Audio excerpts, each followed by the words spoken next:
手打造全球最庞大的投资帝国。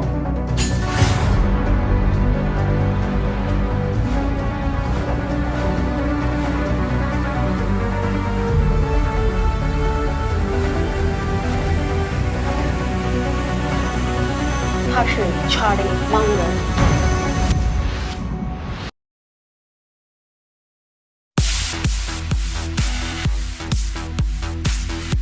在2018年伯克希尔哈撒韦公司的股东大会期间，公司董事会副主席查理·芒格接受了中国媒体独家专访。在遇见芒格上期的节目中，遇见传媒节目组走进伯克希尔哈撒韦公司总部，和查理·芒格谈及了人生、投资、思考方式的诸多话题。如今94岁的查理·芒格和88岁的巴菲特依然能在股东大会上和股东们连续畅谈5个小时，反应迅速，逻辑缜密。今天我们继续和这位94岁的智慧老人共同分享他的精神盛宴。作为西方世界成功的典范，芒格对于成功的阐释却使用了中国文化的内涵。 Well, each man's success depends on what he wants. And in both China and the United States, people want to succeed financially and take good care of their family and be respectable citizens. But beyond that, they want to be wise and decent people too.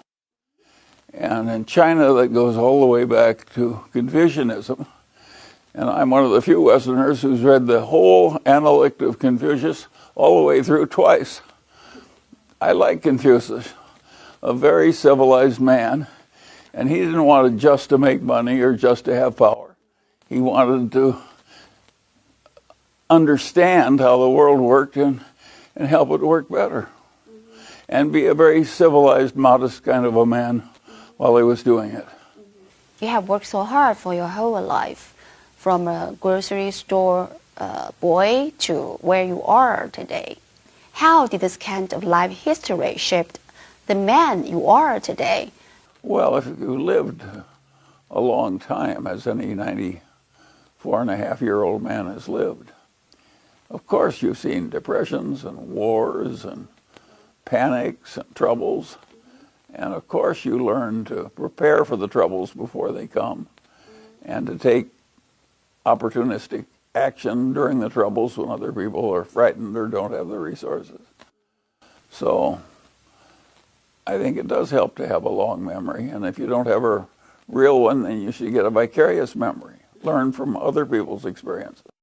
It's much cheaper to learn from other people's troubles than from your own.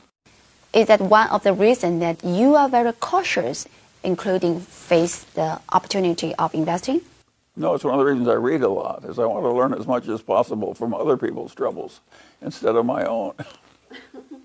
Okay. Do you have anything you regret not doing? Well, of course we have regrets. I didn't lose any money, but I failed to make a good investment that I should have identified. It was a long time ago. It was an oil company, of all things. I'd be a lot richer today if I hadn't made the mistake, because I blew a major opportunity when I was young. But everybody does that. It's part of life. Was it, by any chance, not buying Amazon a few years ago? Because Warren mentioned that before. Well, Amazon is such an outlier. The United States probably has no other human being quite like Jeff Bezos. He's really peculiar and really talented and very bold and hardworking. So he's very peculiar. Of course I'm going to miss something like that. We're more mundane people. You show people a wonderful way through your deeds, just as what you have done for so many years to the society. But for an ordinary people, how could he do to benefit the society before he reaches prominence? Well, let me give you the example on that one. John D. Rockefeller I became the richest American who ever lived. And he was quite religious. And he had a long history of charity, and some of his charities were the most effective in the history of the United States.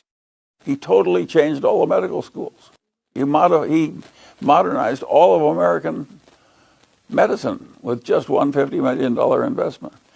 So he was a fabulous donor, and he created things like the Rockefeller Foundation and all kinds of very important things. But what was interesting about John D. Rockefeller is when he was making $5 a week, he was giving away 20 cents a week in charity. So he started doing it when he was very young and just kept doing it all his life. So when his resources got enormous, he did a lot more of it. But he was giving away significant money every week or every month when he was poor. So you should start when you're poor. What's the most important character in a friend? Well, it's a very simple thing. If you want to be trusted by other people and be their friend, then you've got to be trustworthy and friendly in your dealings with them. And there are a lot of different ways to go through life. One is to go very antagonistically, where you try and take as much as you can for yourself by observing the rules as if you were trying to beat the other person at a game of Go. And the other way is to try and figure out some way so that both of you get ahead together in sort of a win-win relationship. And those win-win relationships work best over a lifetime. And that is one place where China could learn something from parts of the United States. The Chinese people are so talented, so hardworking, and so aggressive that they tend to try and win all they can by the rules of the game. It's deep in the culture. It's like Go.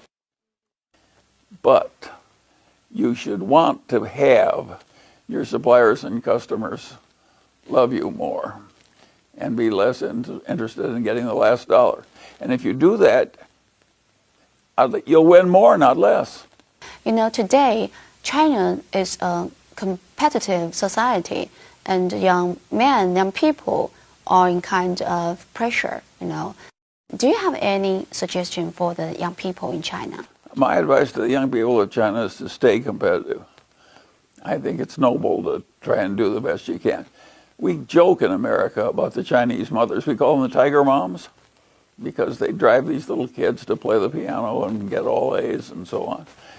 If I were the Chinese, I wouldn't stop doing that. I think that's a strength in Chinese culture. You don't want to get like some South Sea Island who want to lie on the beach. That's not Chinese. I don't think it's ideal anyway. What's the good of lying on the beach all your life? So I like all this Chinese competitiveness. And it works. How are you going to take a bunch of poor farmers into great prosperity without a lot of hard work and self-sacrifice and competitiveness? Charlie, the last question. Companies are fundamental for society, that's obvious. Besides profits and gains, how can a company serve the society better? Well, I think the best way companies benefit society is by doing their own work right.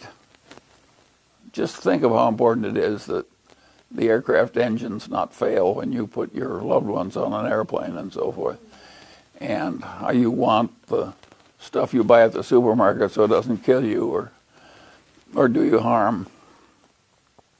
And so I frequently think that a well-run company does more good than a big charitable foundation because I think its work is more important.